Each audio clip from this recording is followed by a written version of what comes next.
Bonjour et bienvenue dans une nouvelle capsule d'Infini Potentiel. L'Infini Potentiel qui est la boîte à outils des porteurs de projets éveillés et intuitifs. Assurez-vous d'être abonné ici parce que sur cette chaîne, je partage mes meilleures stratégies, astuces et conseils d'un haut niveau de conscience pour aider les porteurs de projets éveillés et intuitifs à réaliser leurs projets en conscience. J'ai mis à disposition une formation entièrement gratuite et qui est disponible pour l'instant sur les 3 grands pièges à éviter pour réaliser votre projet. Sentez-vous donc libre de télécharger cette formation pour pouvoir identifier très rapidement ces 3 grands pièges afin de les éviter et réaliser votre projet en conscience. Donc, comme on vient de le voir, nous sommes des êtres émotionnels, n'est-ce pas? Et en tant qu'être émotionnel, ça veut dire que quelque part, l'émotion a un impact dans votre façon d'être, dans votre façon de faire, dans votre façon d'agir, et même on va bien au-delà dans vos résultats. Mais il y a 2 éléments importants, notez-le, 2 éléments très importants qu'on veut relever lorsque vient le moment de réaliser un projet. Mais lorsque vous voulez réaliser un projet, je veux dire, l'idée ne vous sort pas du chapeau. C'est parce que vous avez identifié un problème, vous voulez apporter une solution au problème. Il y a 2 éléments fondamentaux à prendre en compte, indéniablement, et c'est indiscutable. D'ailleurs, on est tous guidés, et moi je le dis régulièrement, voilà, on est tous guidés, on est tous divinement guidés, divinement accompagnés. Au-delà du caractère divin qui nous accompagne, au-delà des anges qui nous guident et tout, on revient toujours à la partie émotionnelle qui va nous faire un petit coucou, qu'on le veuille ou non. Et donc, quand la partie émotionnelle nous fait un petit coucou, ça engendre des peurs, des doutes, c'est normal, hein, voilà, la peur, le doute, voilà, est-ce que je vais y arriver? Et puis, bon, la panique, voilà, moi j'appelle ça voilà, le petit, la petite souris, voilà, le petit hamster qui n'arrête pas, d'accord? Et donc, l'objectif ici, c'est de prendre en compte ces 2 éléments dont on va parler maintenant. C'est votre tempérament et votre caractère. Parce que lorsque vous réalisez votre projet, vous n'êtes pas tout le monde. D'accord? Et puisque vous n'êtes pas tout le monde, vous n'allez pas réaliser le projet comme tout le monde. Même si 20 000 personnes font ce que vous avez l'intention de faire, vous avez le droit de le faire. Et heureusement d'ailleurs. Mais vous n'allez pas le faire comme les autres. Il y a quelque chose que vous allez apporter de spécifique, n'est-ce pas? Quelque chose de particulier, quelque chose de propre à vous. Et ce quelque chose de propre à vous ne peut pas se faire en dehors de votre tempérament ou de votre caractère, ou en dehors de votre tempérament et de votre caractère. Et donc, quand on parle même de projet, avant même d'en arriver au projet en tant que tel, on parle de connaissance de soi. Et ça, c'est pas philosophique, c'est pratique. D'accord, la philosophie nous aide quand on dit connais-toi toi-même et tu connaîtras l'univers et les dieux. C'est pas du pipeau, c'est vrai. C'est d'autant plus vrai que vous avez besoin de faire une différence entre votre tempérament et votre caractère. Qu'est-ce que c'est que le tempérament? Bon, le tempérament, bon, ils le disent, hein, les scientifiques qui ont recherché, qui ont fait des travaux là-dessus. Le tempérament est basé sur ce qui est inné. Quand on parle de tempérament, on va aborder la partie vraiment, vraiment très, très intrinsèque à la personnalité, quelque chose d'inné, voilà, quelque chose de biologique lorsqu'on on fait référence au tempérament. Voilà, vous êtes né quelque part, vous êtes né d'une famille, vous êtes né dans une région, enfin, vous avez votre tempérament. Votre tempérament, voilà, il est propre à vous et vous venez au monde avec ce tempérament-là. Maintenant, le caractère, c'est ce qui subit l'influence. Voilà, le caractère, vous allez acquérir un caractère en fonction du milieu dans lequel vous avez grandi, en fonction de l'éducation que vous avez reçue, les écoles que vous avez fréquentées, en fonction de votre région. Et puis, on accole un peu à tout ça d'ailleurs. On a fait le travail, lorsqu'on a fait le travail sur le karma, justement, on a abordé la partie du karma. Mais bon, ça, c'est la partie spirituelle, hein. Mais au-delà de la partie spirituelle, on revient sur nos pattes, hein. Moi, je dis, il faut qu'on soit clair, il faut qu'on soit concret.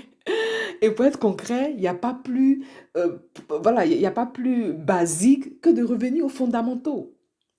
Et donc, le caractère, votre caractère va déterminer, enfin, va déterminer et va être déterminant.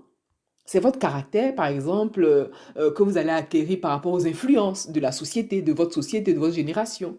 Vous avez un caractère, voilà, propre à vous. Bon, moi, je prends mon cas. Voilà, le meilleur exemple que j'aime prendre généralement, c'est mon propre exemple parce que je me connais mieux. Et puis, quoi de plus simple et de plus aisé que de donner son propre exemple.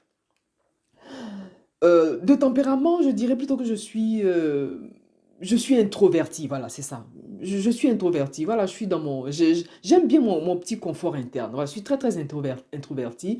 Bon, l'avantage, c'est que je suis très, très observatrice. Voilà, je sais observer parce que quand on est introverti, il y a beaucoup d'avantages, hein. Voilà, je suis très, très introverti. Ça, c'est bon, je définis ça comme mon tempérament. Après, je ne sais pas si c'est inné. Bon, je me dis que c'est inné, hein. Enfin, bon, bref, peut-être que je l'ai acquis, mais mon tempérament, voilà. Et je suis émotive, voilà, très, très émotive, calme, douce, très, très douce. Et lorsqu'on va basculer au niveau du caractère, mais ça n'a rien à voir. Et moi-même, parfois, je ne me reconnais pas. Ça n'a absolument rien à voir. Moi, j'ai un caractère bien trempé. D'accord? Pourtant, bon, je suis douce, hein, voilà. Ça n'a rien à voir avec la douceur, mais j'ai un caractère bien trempé. Maintenant, d'où vient ce caractère? Le caractère, je l'ai acquis. Et vous, de votre côté, c'est pareil. Vous avez acquis votre caractère suite à vos expériences. Vous avez donc acquis votre caractère à l'issue de votre vécu. Donc, vous avez du vécu naturellement. Voilà, il y a des choses que vous avez vécues que moi, je n'ai pas vécues. Les choses que j'ai vécues naturellement, vous ne les avez pas vécues aussi. Donc, le caractère que vous avez, il est...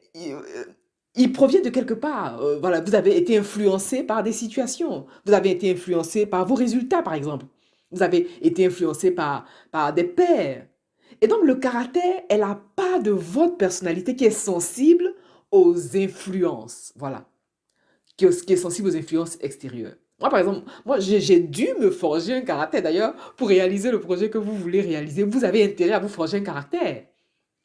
Et d'ailleurs, lorsque je parle de caractère ici, j'évoque aussi le caractère voilà, de soi vis-à-vis de soi-même, parce que vous allez vous entendre vous dire des choses qui ne sont pas forcément vraies. Vous allez vous entendre dire des choses qui ne sont pas forcément fondées, qui sont basées sur vos croyances, du fait que oui, le projet que vous allez réaliser ou le projet que vous voulez sortir de terre, ce projet-là est ceci et cela, et voilà, ça s'est reparti encore. Voilà, c'est la raison pour laquelle je parle toujours du petit hamster. Et donc, vous avez intérêt à vous forger un caractère. Et donc, quel est le caractère que vous vous êtes forgé ici et maintenant? Quel est le caractère? Comment vous vous définissez-vous? Donc, on a fait la différence entre le tempérament. Voilà, moi, je suis douce, hein. Et là, il y a pas de... Voilà, y a rien à dire. Douce, calme, voilà, avenant, gentil. Mais je suis lucide. Et la vie m'a imposé cette forme de lucidité. Parce que lorsqu'on veut réussir quelque chose, on sort de l'émotion. Et là, tout à l'heure, lorsqu'on a parlé du caractère émotionnel de l'être, voilà, nous sommes des êtres émotionnels, je vous ai dit qu'il faut tuer l'émotion. Et quand je dis qu'il faut tuer l'émotion, c'est-à-dire, à un moment donné, voilà, comme je vous dis, moi, je suis émotive, mais c'est bon de pleurer un temps. Mais on va pas pleurer tout le temps, c'est ça. C'est bien beau de pleurer un temps, c'est normal. On fait son deuil par rapport à une situation donnée. De toute façon, tout le monde le vit. Et d'ailleurs, pour la petite histoire, si ça peut vous rassurer, c'est facile pour personne. Eh oui, c'est facile pour personne. Peut-être que vu de l'extérieur, voilà, on a le tort de croire que pour les autres, c'est aisé, c'est plus facile pour les... Non, non, non, c'est facile pour personne. Et donc, on veut se donner les moyens. Donc, vous voulez vous donner les moyens. Et donc, quels sont les moyens que vous vous donnez à tous les niveaux pour pouvoir réaliser ce projet, d'autant plus qu'il vous tient à cœur? Et donc, on va prendre en compte le tempérament et le caractère. Voilà, le tempérament et le caractère. Qui êtes-vous? Est-ce que vous vous connaissez assez pour savoir que ce tel projet n'est pas en cohérence avec vous? D'accord, vous voulez le faire, mais ce qui fait réussir un projet, de toute façon, tous les projets, vous réussiront. Ça, c'est sûr et certain. Vous savez pourquoi? Les projets réussissent parce que vous les faites réussir. Les projets marchent parce que vous les faites marcher. C'est-à-dire, ça ne se fait pas tout seul. Voilà, c'est le thème exact. Moi, j'adore. Ça ne se fait pas tout seul. Et donc, comme ça ne se fait pas tout seul, quelle est cette part de vous tellement unique que vous emmenez dans ce projet? Donc, on prend en compte son tempérament, voilà, son tempérament et son caractère. vous êtes, vous avez une certaine sensibilité par rapport à un projet, par rapport à un autre. Voilà, face à un projet, par rapport à un autre. Donc, quelle est cette sensibilité que vous apportez là? Quel est ce côté unique? Voilà, on y revient. D'accord, on est divinement guidé, divinement accompagné, mais nous sommes des êtres de raison, ce qui veut dire que quelque part on a besoin de raisonner, bah, pas trop non plus, et nous sommes des êtres émotionnels, ça on ne peut pas le nier. Et d'ailleurs, l'émotion nous rappelle à l'ordre. D'accord? Et donc, lorsqu'on prend en compte son tempérament et son caractère, il y a des choses pour lesquelles on ne s'engage pas. Parce que, pour faire court, vous n'allez pas perdre votre temps, votre énergie pour dire, voilà, je me connais assez pour savoir que tel projet n'est pas en cohérence avec qui je suis. C'est pas en alignement avec moi. Parce qu'il y aura conflit au niveau inconscient. Prenons un exemple.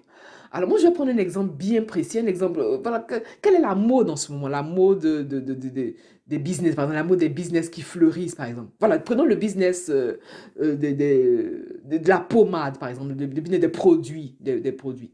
Peut-être que vous, ça fait pas sens pour vous, le business voilà, des produits cosmétiques. Peut-être que vous êtes une personne, voilà, lorsqu'on parle de produits cosmétiques, vous êtes au nord, et puis ben, tous les ingrédients des produits cosmétiques sont au sud. Peut-être que ça ne vous intéresse pas. Et à ce moment-là, peut-être que vous n'êtes pas, comment dire, vous n'êtes pas poussé vers ce business, mais vous pouvez être poussé par autre chose, par exemple, par la stratégie des produits cosmétiques, par exemple. Ou même, bon, je parle de produits cosmétiques en général. Il y a les produits pour la peau, bon, c'est bien grand, il y a les produits pour la peau, pour les cheveux et tout ça. C'est bien beau, oui, c'est un boom aujourd'hui, c'est bien beau. Mais peut-être que vous, c'est pas votre kiff. D'accord? Et donc, avant même de vous lancer dans le projet, ayez un minimum, voilà, d'intérêt pour la petite chose, voilà, parce que vous allez y consacrer tout votre temps. Enfin, vous allez y consacrer la majeure partie du temps. Parce que lorsqu'on fait quelque chose, on veut y mettre son cœur. Et donc, c'est sûr il y aura un conflit au niveau interne. Après, les croyances, ça se travaille. Mais facilitez-vous le travail, facilitez-vous la tâche. Et donc, quel est votre tempérament, quel est votre caractère? Tout ça, ça part de la connaissance de soi. Et mieux vous vous connaissez, mieux vous vous orientez. Moi, pour ma part, c'est simple. J'aime écrire. J'écris beaucoup. C'est simple. J'ai choisi de concevoir des outils voilà, parce que ça me plaît. Ça, c'est mon kiff, ça. Voilà, j'aime ça. Et je le fais tellement aisément. J'ai des idées voilà, de carnet, de notes, que je conçois, mais avec une rapidité, mais défiant toute concurrence. Vous voyez? C'est à ça, c'est vers ce point-là que je veux attirer votre attention. Parce que tout marche. Dites-vous déjà que tout marche. Tout ce que vous touchez marche. Ça aussi, c'est un décret. Tout ce que vous faites fonctionne. Tout ce que vous faites, ça va marcher, mais à condition que vous le fassiez marcher. Voilà donc l'essentiel de cette capsule. Pensez à vous abonner à cette chaîne parce qu'ici, je partage mes meilleures stratégies, astuces et conseils d'un haut niveau de conscience pour aider les porteurs de projets éveillés et intuitifs à réaliser leurs projets en conscience. Pensez également à télécharger cette formation sur les 3 grands pièges à éviter pour réaliser votre projet. C'est une formation qui vient avec un notebook, une formation qui vous permettra d'identifier très très rapidement ces 3 grands pièges. Sentez-vous donc libre de télécharger cette formation tant qu'elle est disponible. Quant à moi, je vous remercie pour votre attention et je vous dis à bientôt.